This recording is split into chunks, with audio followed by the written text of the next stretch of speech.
Go.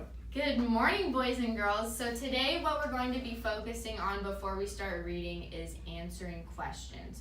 So the reason why we ask questions is so we can learn more about things, right? Or when we don't know something. So Victoria, what is your favorite color? Purple. And why is that? Because I think it's just really pretty. Awesome. And then Felicia, if you could go anywhere in the world, where would you go and why? I would go to Greece And how come? because it's super pretty there.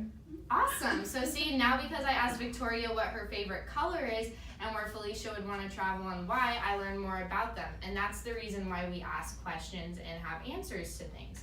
So with that, we're going to be focusing on asking and answering questions today. So read the objective along with me so we know what we're going to be learning today.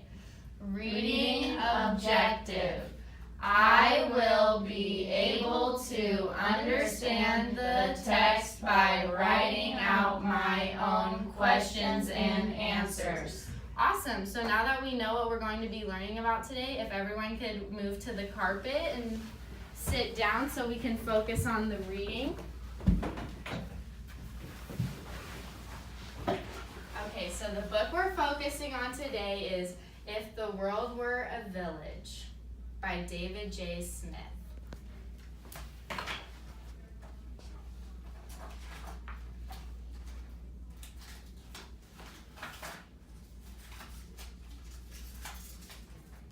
Nationalities.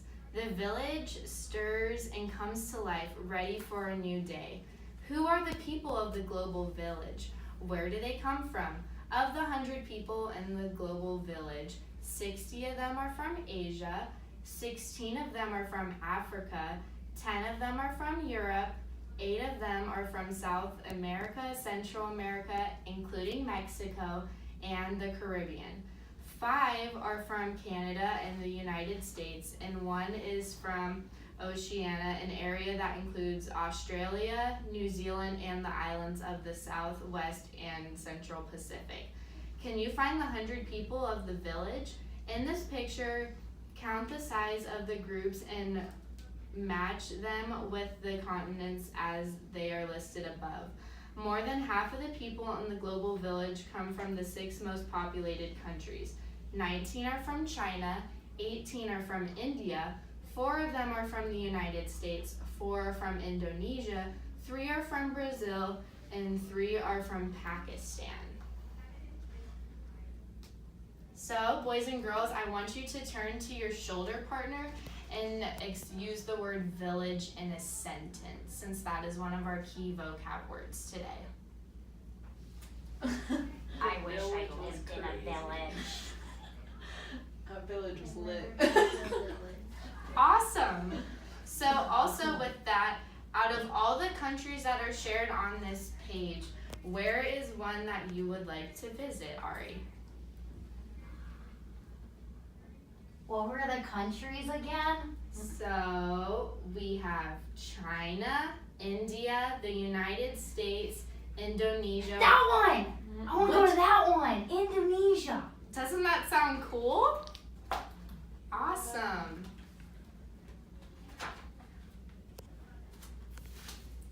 Languages. So, forgive me, I'm going to pronounce them the best that I can. Ni hao ma, hello, namaste, zdravstvuyte, hola, ahalan, namaskar. The villagers greet one another in a babble of tongues. What languages do the people of the global village speak? In the global village, there are almost 6,000 languages, but more than half of the people speak only about 8 of them. 19 speak a Chinese dialect. Of these, 14 speak the Mandarin dialect. 13 speak English. 8 speak Hindi. 7 speak Spanish. 6 speak Arabic. 4 speak Bengali. 4 speak Russian. 3 speak Portuguese.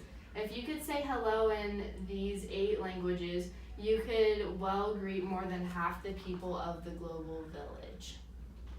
So now what I want you guys to do is turn to a different shoulder partner and explain the word language in your own words. So what the word language means, what you think. I think language. Language is how we communicate. I think that language is how you speak to people. Awesome. And then the last page we're going to read about today is ages. A ball flies by and the children cheer. There are many children in the village. 1/5 of the villagers are 9 years of age or under. More than half are under 30. Here are the ages of the villagers. So listen up, boys and girls. 9 are children under age 5. 8 are children between 5 and 9. 16 of the children are between 10 and 19. 16 of the people are between 20 and 29. 14 are between 30 and 39. 10 are between 50 and 59. 7 are between 60 and 69. 4 are between 70 and 79, and 2 are over 79. At the present rate of the growth, the village will increase by 12 people every 10 years. This means that the village as a whole is slowly growing larger. However, many countries are actually growing smaller as their populations age. Over 100 years ago, in the village of 1900, there were about 5 children under the age of 5, 7 between ages 5 and 9, and 32 between ages 10 and 19, for a total of 44 young people. Today, the total would be around 35 young people under 20, and by 2050, there may be only 23. While the number of the children in the global village is shrinking, the number of elderly is growing.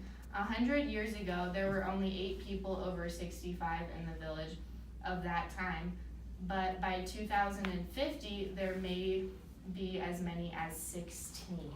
That's a lot of numbers, isn't it? Yeah. So, you guys can raise your hands and ask, who remembers what is the smallest age group of people? And you can take a peek over here. So which one has the smallest number? Who can raise their hand and tell me? Victoria? The over 79. And how many people is in that population in the global village? 2.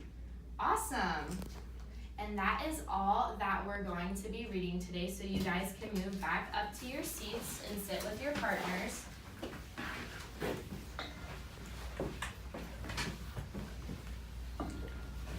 So Ari, can you tell me what number 4 on the agenda is today? Activity. Awesome. So since today we're focusing on asking and answering our own questions, we're gonna each pull out our reading comprehension notebooks, and you can work with your shoulder partner as well at your desk, and you're going to write out 3 questions and what you think the 3 answers to those are, and they have to be based on the text we read today. So it can be anything about the nationalities and the different countries people were from, the different languages that were talked about, as well as the different age groups. And then you guys are going to be able to go around the class and ask each other the different questions and see what the different answers are. So that way we can learn kind of what is going on in our friends' heads.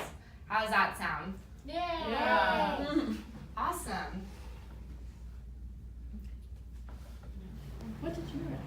I was writing about the ages. Oh, that's so cool. What were you writing about? I wrote nationalities. That's so cool. Oh my gosh, that's so fun. All right, boys and girls, it's time to close out today's lesson. So how did we feel about that? About asking and answering questions on our own? Did we understand? Did we learn something? Yes. Do we get why that we ask questions about material and things that we're learning in school now? Yes. Awesome. So to close out today's lesson, I want you guys to hold up a number between 1 and 5 with your fingers about how well you think you understood the material.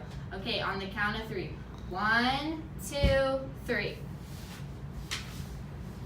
Perfect. Awesome. So I want you guys to close your notebooks and put them away, and we're going to get ready to go to recess.